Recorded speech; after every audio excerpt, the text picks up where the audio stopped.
So in this Vista Create tutorial video, I am going to be showing you guys how to create an Instagram reel here on Vista Create. So once you have the Vista Create website or the application opened up, the first thing you have to do is go to the home screen.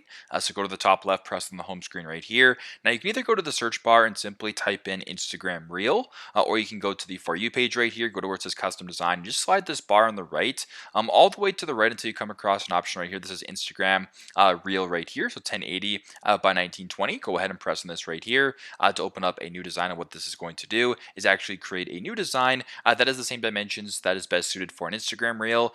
So what you can do is take, a template if you're looking for that. You can upload your own videos, whatever the case may be. It's going to be right in front of you, and it's pretty straightforward. So this is how to create an Instagram reel here on Vista Create. Thanks again for watching, and I hope this video helps.